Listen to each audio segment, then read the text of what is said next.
Hai, aku Ayu. Hari ini aku bakal ngajak teman-teman semua membahas tentang resep. Nah, kalau misalnya teman-teman ke rumah sakit pasti kan ya sering dapat resep dari dokter. Terus nanti teman-teman bakal diminta untuk melakukan penembusan resep di apotek.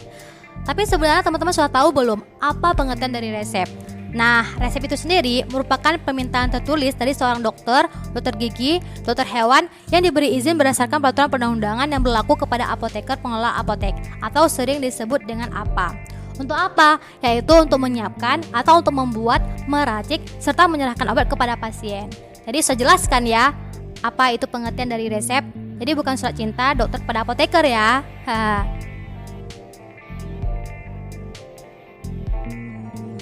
Teman-teman juga harus tahu ya, kalau misalnya dokter gigi itu hanya diberi izin untuk menulis resep dari segala macam obat untuk pemakaian gigi dan mulut dengan cara injeksi atau parenteral atau dengan cara pakai lainnya. Sedangkan pembiusan atau pati rasa secara umum tetap dilarang bagi dokter gigi sesuai dengan surat edaran dari Depkes. Sementara dokter hewan itu hanya diberi izin untuk menulis resep dari segala macam obat yang digunakan khusus untuk hewan. Jadi teman-teman kalau misalnya butuh obat, jangan datang ke dokter hewan ya. Teman-teman juga harus ingat ya, kalau misalnya resep asli itu tidak boleh diberikan kembali kepada pasien setelah obatnya diambil. Jadi pasien cuma bisa mendapatkan salinan resep atau kopi resep. Jadi nanti jangan bertengkar ya sama apoteker kalau misalnya resep aslinya itu tidak dikembalikan. Karena resep asli itu emang harus disimpan di apotek dan tidak boleh diperlihatkan kepada orang lain kecuali diminta yang pertama oleh pihak dokter yang menulisnya atau yang merawatnya. Yang kedua oleh pasien yang bersangkutan. Yang ketiga oleh pegawai seperti kepolisian, kehakiman, kesehatan yang ditugaskan untuk memeriksa, serta oleh yayasan atau lembaga lain yang menanggung biaya pasien. Tapi ingat ya, bukan untuk dibawa pulang, hanya untuk diperlihatkan. Resep juga disebut dengan sebutan formula medica. Terbagi menjadi dua. Yang pertama itu ada formula officinalis, yaitu resep yang tercantum dalam buku farmakope atau buku lainnya dan merupakan standar atau sering kita sebut dengan istilah resep standar. Yang kedua itu ada formula magistralis, yaitu resep yang ditulis oleh dokter. Jadi teman-teman kalau misalnya ke rumah sakit mendapatkan resep dari dokter dan kemudian diminta tebus ke apotek, itu merupakan resep formula magistralis. Ingat ya, formula magistralis. Resep selalu dimulai dengan tanda R garing yang artinya resipe atau ambillah. Di belakang tanda ini biasanya baru tertera nama obat dan jumlah obat. Umumnya resep ditulis dalam bahasa Latin. Jadi jika tidak jelas atau tidak lengkap, apoteker harus menanyakan kepada dokter yang menulis resep tersebut supaya tidak salah baca dan juga tidak salah beri obat.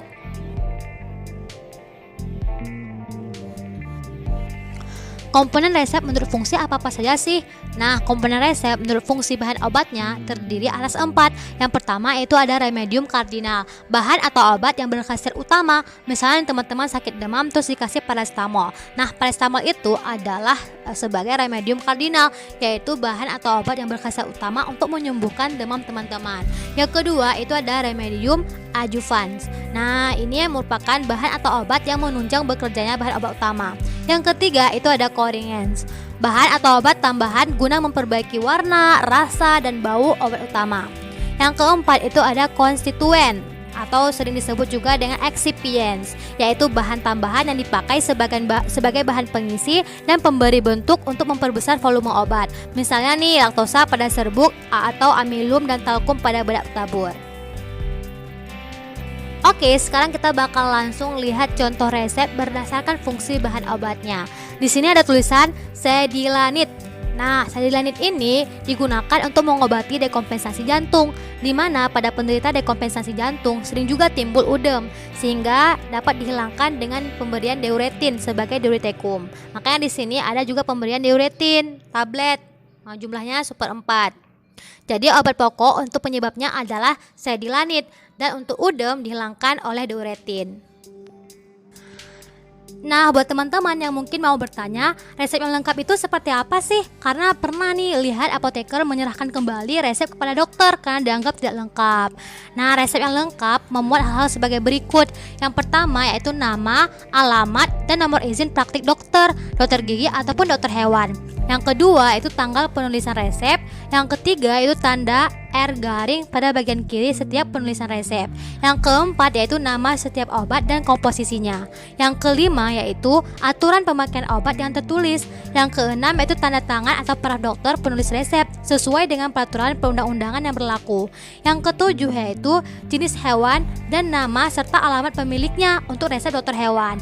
Yang kedelapan yaitu tanda seru dan atau paraf dokter untuk resep yang melebihi dosis maksimal. Oke, sekarang kita bakal lihat ya contoh resep yang lengkap.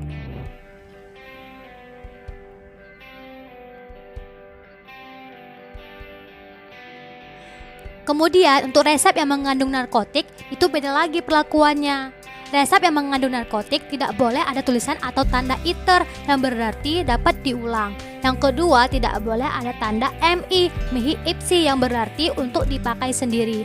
Atau UC, usus cognitus yang berarti pemakaiannya diketahui. Resep yang mengandung narkotik tidak boleh diulang, tetapi harus ada resep yang baru. Resep-resep yang mengandung narkotik harus disimpan terpisah dari resep yang lainnya.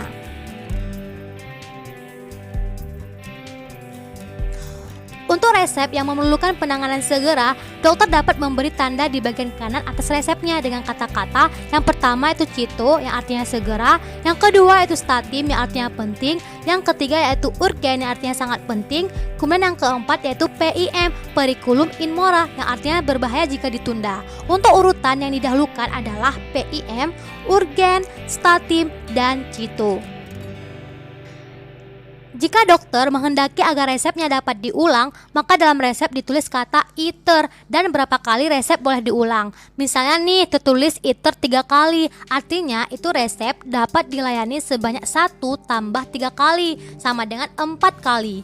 Jika dokter menghendaki agar resepnya tidak boleh diulang tanpa sepengetahuannya, maka dapat dituliskan pada resep tersebut dengan kata NI atau ni iteratur, tidak dapat diulang. Resep yang tidak boleh diulang adalah resep yang mengandung obat-obatan narkotik, psikotropik, dan obat keras yang ditetapkan oleh pemerintah atau Menkes RI. Oke, tadi mungkin sempat terbahas sedikit tentang kopi resep kan ya, atau salinan resep. Jadi salinan resep itu adalah salinan yang dibuat oleh apotek, bukan hasil fotokopi, jangan salah-salah ya.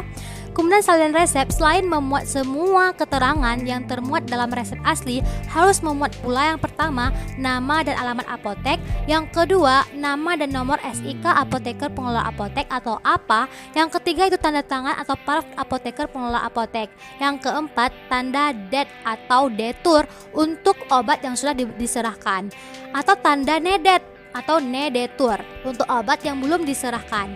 Yang kelima yaitu nomor resep dan tanggal pembuatan. Ingat, salinan resep atau resep hanya boleh diperlihatkan kepada dokter penulis resep, penderita yang bersangkutan, petugas kesehatan atau petugas lain yang berwenang menurut peraturan perundang-undangan yang berlaku. Ingat ya.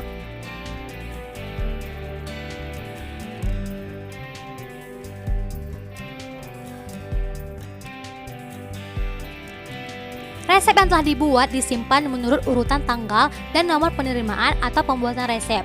Resep yang mengandung narkotik harus dipisahkan dari resep lainnya, tandai dengan garis merah di bawah nama obatnya. Resep yang telah disimpan melebihi 3 tahun dapat dimusnahkan dengan cara dibakar atau dengan cara lain yang memadai. Pemusnahan resep dilakukan oleh apoteker pengelola apotek atau APA bersama dengan sekurang-kurangnya seorang petugas apotek. Pada pemusnahan resep harus dibuat berita acara pemusnahan resep tersebut sesuai dengan bentuk yang telah ditentukan, rangkap 4 dan ditandai oleh APA bersama dengan sekurang-kurangnya seorang petugas apotek.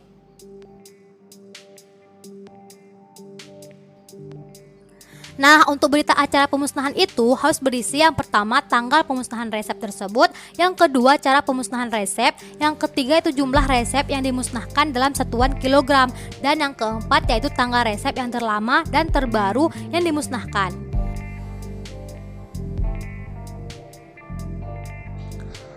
Oke, aku rasa udah cukup ya kita belajar secara umum tentang resep. Sampai jumpa di pertemuan selanjutnya. Bye-bye.